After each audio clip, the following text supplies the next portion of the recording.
following message is from the alien authority. This message will be followed by an important set of instructions.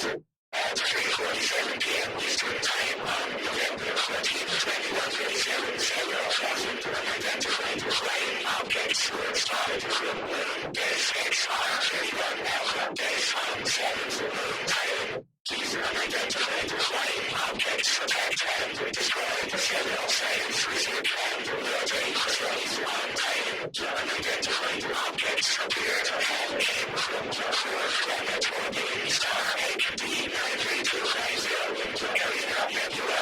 These objects are now estimated to arrive in Earth's orbit in approximately 30 minutes at 4:47 p.m. Eastern Time on today's date of November 16, 2137. Prepare to evacuate from your home immediately. Do not wait for gather personal belongings and do not attempt to take up ground runs at schools, hospitals, or nursing homes. These facilities have their own emergency procedures.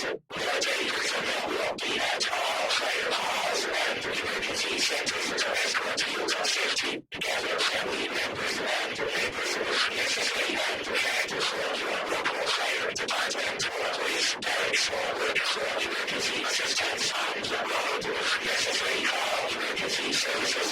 Do not stay home unless you are in an isolated area with no military assistance. If you must remain at home, turn off all electric, gas, heating, and air conditioning in your home and head to the lowest floor of your building with necessary supplies at hand. These unidentified flying objects are considered hostile and extremely dangerous. Please follow these instructions and locate military assistance at once until